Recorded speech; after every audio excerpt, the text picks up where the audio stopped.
朋友们好，我是江峰。今天我们要聊横跨了地球的3件大事。这3件事就像是3把锋利的手术刀，把中南海那层金玉其外败絮其中的政治底裤给划得稀巴烂。咱们先从第一件事说起。2026年4月12日的凌晨，巴基斯坦首都伊斯兰堡的塞雷纳酒店长达21个小时的马拉松式谈判终于结束了。这是自从1979年伊朗伊斯兰革命以来，美国和伊朗最高级别的直接谈判。美国那边带队的是副总统万斯，伊朗那边更是夸张，一口气派了70多个人，带队的是议长加里巴夫和外长阿拉格齐。结果怎么样呢？万斯顶着发黑的眼圈走出演播室，面对记者，他只用了短短3分钟就结束了发言。万斯说，我们已经给出了最终也是最好的提议，但伊朗人拒绝接受，所以我们没有达成任何协议。万斯还扔下一句狠话，他说，谈判破裂对伊朗来说是坏消息，而且远比对美国来说更坏。说完，美国代表团直接收拾行李去机场走人了，留下那70多个伊朗高官在酒店里面面相觑。第二件事，咱们把目光切到同一个夜晚的美国佛罗里达州迈阿密。川普正坐在一个体育馆的 VIP 看台上，旁边坐着国务卿卢比奥，两人正兴致勃勃地观看 UFC 综合格斗比赛。散场的时候，有记者跑过去问川普说，总统先生，伊斯兰堡那边谈崩了，您怎么看？川普耸了耸肩，扔下一句话，他说，谈不谈成对我来说没有任何区别，因为我们在军事上已经把他们彻底击败了，我们已经赢了。你以为这就是最高潮了吗？不，最精彩的永远在后头。我们来到第3件事，也就是美东时间12日早上的8点52分。万斯前脚刚离开伊斯兰堡，川普后脚就在他的真相社交平台上连发了2篇长文。这2篇长文可不是什么发牢骚，这是美国总统直接下达了战争级别的全面封锁令。川普在帖子里毫不客气地把底牌全亮了出来。他说，谈判其实大部分条款都达成共识了，但唯独最核心的核武器问题，伊朗死活不让步。既然你给脸不要脸，那就别怪我掀桌子了。川普宣布，即刻起，世界第一的美国海军将开始全面封锁试图进出霍尔木兹海峡的所有船只。他警告说，伊朗用几颗不知道在哪里的水雷来威胁全世界，这是赤裸裸的国际敲诈，而美国绝不会被敲诈。更狠的在后面，川普直接下令美国海军在公海上搜寻并拦截每一艘向伊朗缴纳了通行费的船只，谁敢交非法的过路费，谁就别想在公海上安全航行。美军还要直接去排雷，任何敢向美军或者和平船只开火的伊朗人都会被炸上天。最后，川普宣告，在合适的时机，美军已经装弹待发，随时准备把伊朗剩下的那点破铜烂铁彻底收拾干净。各位朋友，咱们把这3个时空的画面拼在一起看。川普的封海令一下，表面上是被掐死的是德黑兰，但实际上现在坐在火山口上急得像热锅上的蚂蚁的不是别人，正是中南海里那位亲自指挥亲自部署的皇上。为什么这么说呢？因为这场看似为了平息中东战火的谈判，背后一直藏着一个2面3刀的隐形玩家。现在川普直接下令全面封锁海路，还要拦截所有交了伊朗保护费的船只，这就等于直接卡住了中国能源的大动脉。咱们先来聊聊美国军事评论网站全球防务公司爆出来的那笔50亿美元的军火大单。这可不是一笔普通的生意，这里头藏着中共官场和军方最深层的腐败与傲慢。根据情报披露，就在战争爆发前夕，中南海和德黑兰秘密签署了一份石油换武器的50亿美元大单。因为交货时间要得急，又要绝对保密，这批武器是直接从中共解放军的现役库存里调拨出去的，官方的说法叫后续再补充。朋友们，熟悉中共体制的人一听这个词就知道这里面水有多深。在一个正常运作的现代国家，哪有把保家卫国的现役军队武库直接掏空拿去换外国石油的道理？这不是军火出口，这是动用国家的军备老本去搞政治投机。这批换来的石油账是怎么算的？是进了国库，还是进了军方权贵和军工系的小金库？在当今的中共军委里，张又侠年初刚刚落马，整个军委高层风声鹤唳，只剩下塔尖上那位和纪委书记张生民。在这样的政治高压下，谁敢签这个字？谁敢拍这个板？把解放军的家底掏去给伊朗填坑？答案不言而喻。只有包子才能下这种疯狂的特批条子。咱们来看看这50亿美元都买了些什么废铜烂铁。清单上赫然写着50枚 CM302 超音速反舰导弹，6套红旗 16B 地对空导弹，3套红旗 9B 反导系统，4部 YLC 9B 雷达，甚至还有50枚红旗19反卫星拦截弹。听起来是不是特别唬人？尤其是那个 CM302 反舰导弹，官方宣传里这玩意儿被吹成了世界最强反舰导弹，号称能低空掠海飞行，能躲避舰载防御系统，不仅能击沉驱逐舰，甚至能给美军的航空母舰开个大窟窿。结果呢，美军中央司令部的数据印证了一个极其丢脸的事实。2月28日，也就是美以联合空袭的第一波开战仅仅第一天，这批被吹上天的武器就在德黑兰的导弹库里被一锅端了。红旗系统没能防住空，雷达没能发出警报，那些还没来得及发射的导弹直接在地面上成了美军战机的靶子，被炸成了烂铁。更让人笑掉大牙的是那个所谓的航母杀手。武器专家毫不留情地扒下了他的画皮。专家指出，这个导弹用的导引头跟几十年前老掉牙的 C802 导弹是一模一样的。它最致命的弱点是什么呢？是它没有现代海战必备的数据链，没有卫星通讯链路，在飞行的末端更没有主动制导能力。它在发射阶段只能接收一次跟踪数据。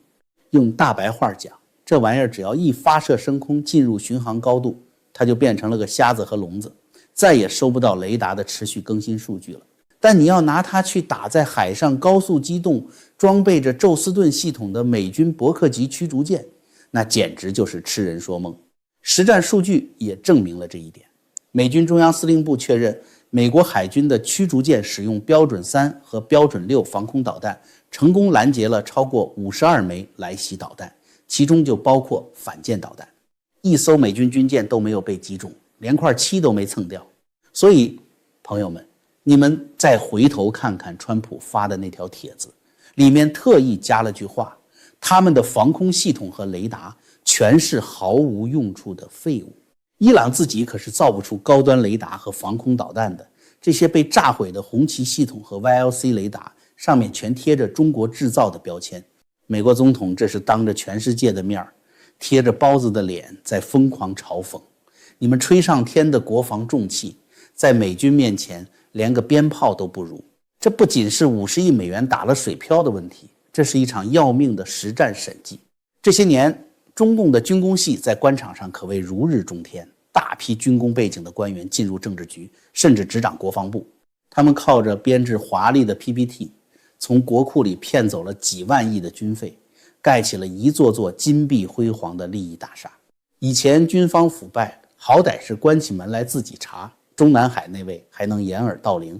但这一次战争，这个最严厉的审计师把解放军的底裤扒得一干二净。你拿着这堆破铜烂铁去国际军火市场卖，沙特、阿联酋这些中东土豪一看这实战表现，以后谁还敢花冤枉钱买你的 PPT 武器？皇上在紫禁城里看着这份战报，再看看身边那些脑满肠肥的军工大佬，估计杀人的心都有了。前脚刚在实战考试中交了0分，按理说中南海应该赶紧缩头乌龟，消停一阵子了吧，并没有。在中共的体制里，各方利益集团为了自己的政治算盘，往往会干出极其精神分裂的事情。就在4月11日，美国 CNN 爆出了一个独家大料。美国情报透露，中共正准备在接下来的几周内，趁着脆弱的停火期，向伊朗运送新一批防空系统，主要是便携式防空导弹。而且情报显示，北京正在绞尽脑汁地通过第三国进行转运，目的就是为了掩盖这些武器的真实来源。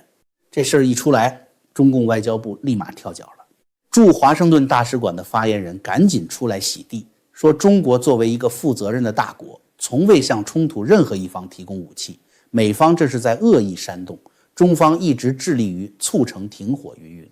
外交部长王毅估计在背后也是气得直跳脚。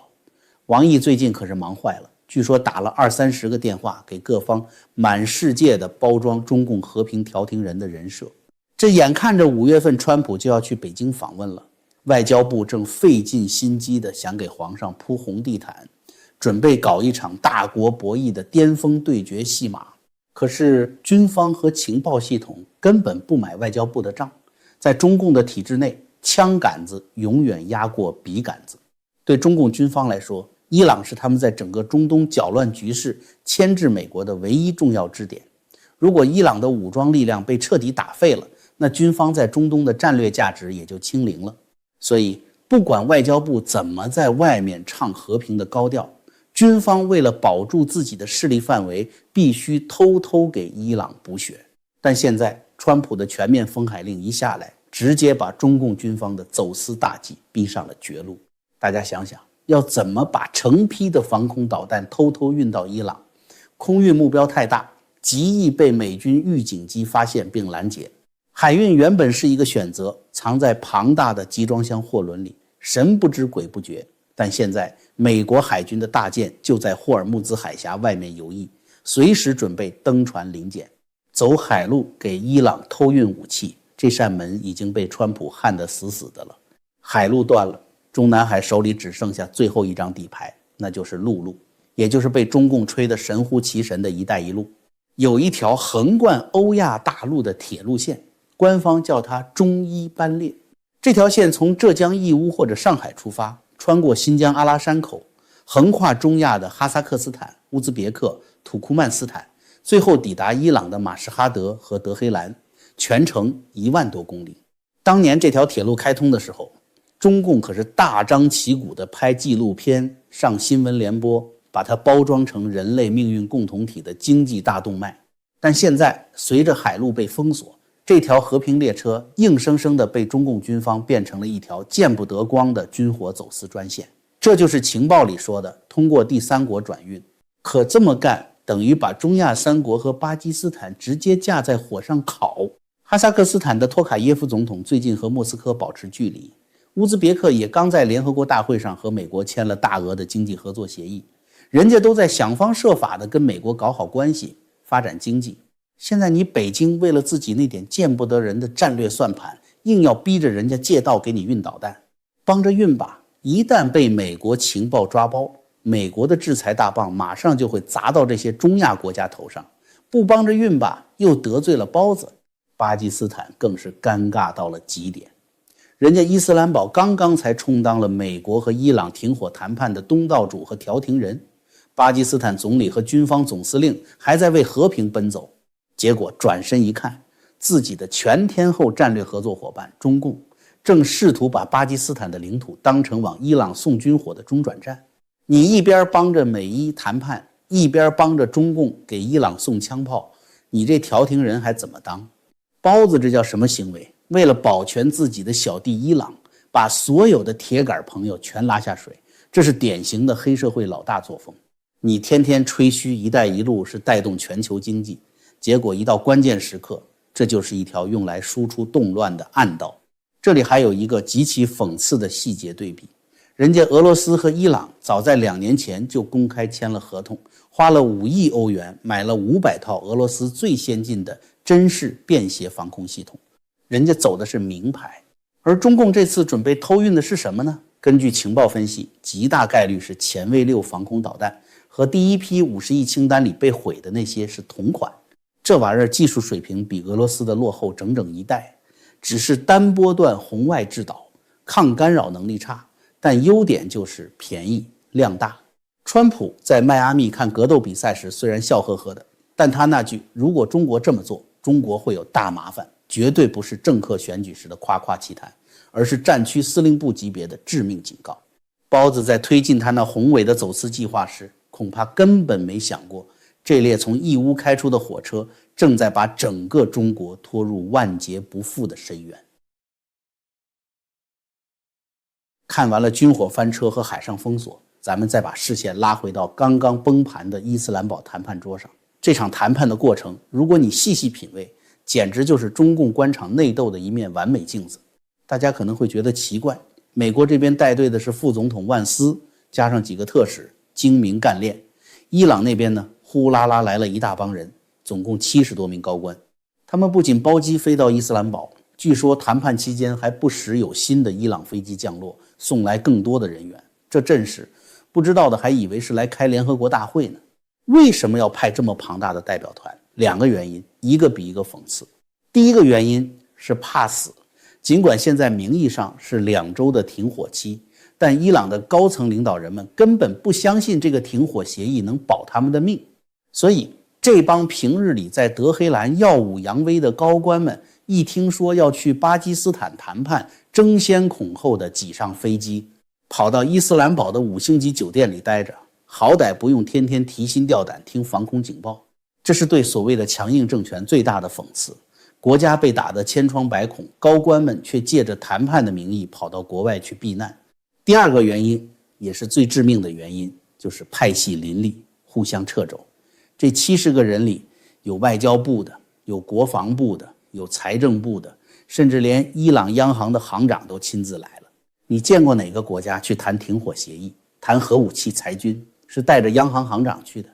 这说明什么？说明他们不是一个团结的团队，他们是一群互相监视、互相防备的政敌。这恰恰是今天中南海内部权力斗争的完美镜像。在伊朗的代表团里，明面上是文官系统和技术官僚，也就是所谓的谈判派。他们非常清楚，国家经济已经到了崩溃的边缘，再打下去，政权都要没了。川普在帖子里也证实了这一点。他说，随着时间的推移，这几个伊朗代表变得非常友好且充满尊重，他们是真心想谈妥的。央行行长坐在那里，满脑子想的都是怎么让美国解冻那70亿美元的资金，怎么解除石油制裁，怎么让钱重新流动起来。但是这群文官在谈判桌上赔尽了笑脸，却死活不敢在最核心的核武器问题上签下大名。为什么不敢？因为有一把枪正顶在他们的后脑勺上。代表枪杆子的伊斯兰革命卫队总司令瓦西迪在德黑兰后方死死地画了一条红线，绝不能放弃核计划，绝不能放弃对海峡的控制。革命卫队甚至强行要往谈判代表团里安插自己的人手，去充当监军。如果文官们敢在伊斯兰堡让步，回国后等待他们的就是叛国罪。万斯在伊斯兰堡熬了21个小时，面对走马灯一样换来换去的伊朗官员，每个人说的话都不一样，每个人背后都站着不同的老板。万斯以为自己在跟一个主权国家谈判，其实他面对的是一个正在分崩离析的政权内部的军阀混战。咱们把视角从中东的战场和外交舞台抽回来，看看这盘所谓的地缘大棋在中国的普通老百姓身上到底砸出了多大的一口带血的黑锅。川普宣布拦截所有进出霍尔木兹海峡的交费船只，这意味着什么？战前中国有1/3的石油和1/4的天然气进口必须通过这个海峡。中南海原本以为靠着跟伊朗的秘密交易，中国的油轮可以畅通无阻，甚至可以趁机以极低的价格大肆囤积伊朗石油。但现在美国海军的大门一关，公海上的拦截一搜查，中国原本脆弱的能源生命线立刻被掐住了咽喉。就在这个大难临头的时刻，前国家发改委官员、现任中国经济体制改革研究会副会长的彭绍宗在3月底发表了一篇毫不掩饰的政策文章。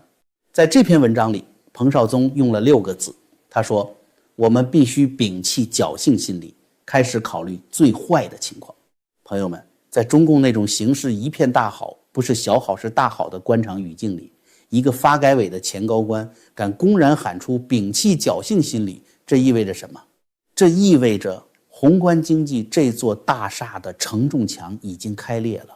这篇文章能发出来，本身就说明体制内已经有人在通过这种方式发出最后的绝望呐喊。咱们来看看现实的数据有多触目惊心。冰冷的数据背后是无数底层商户的血泪。由于中东战火和供应链受阻，制造半导体和高端医疗设备急需的关键原料氦气价格直接暴涨了 110%。那些本就在美国技术封锁下苟延残喘的芯片工厂，现在连高纯度的工业气体都买不起了，直接面临停产。用来做塑料袋、塑料瓶、衣服和玩具的核心原料聚乙烯，价格在短时间内翻了1倍。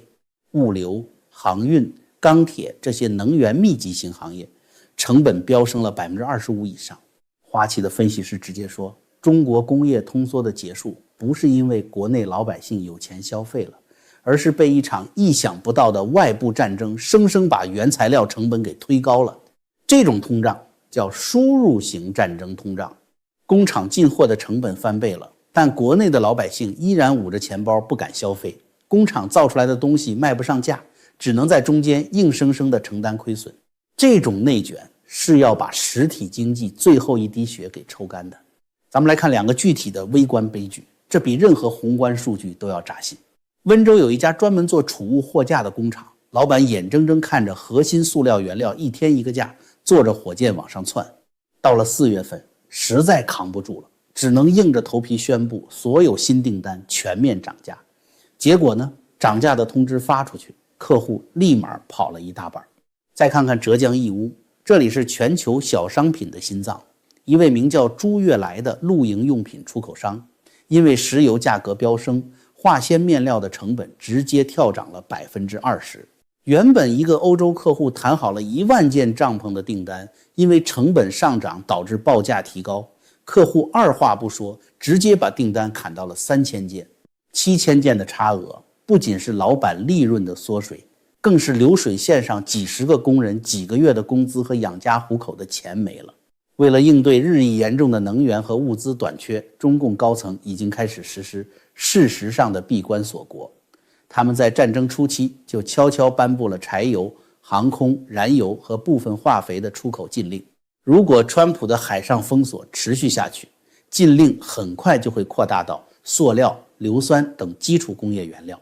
这意味着中共辛苦经营了几十年的世界工厂招牌将被彻底砸烂。那些高度依赖中国供应链的外国企业只会加速撤离这片充满政治风险的土地。中南海那位在地图上指点江山，为了在国际上抗衡美国，为了在5月份能和川普坐在谈判桌前，觉得自己手里有几张破牌，毫不犹豫地牺牲了温州老板的利润，剥夺了义乌小商贩的订单，砸烂了全中国几千万中小微企业员工的饭碗。好，今天咱们就聊到这里。江峰此时觉得无比悲哀和可怜的是，我们这片土地上千千万万还在为了一日三餐，为了一点点微薄利润而日夜奔波的普通人。请大家一定要多多关注江峰世界，您的点赞、留言和转发就是对我最大的支持。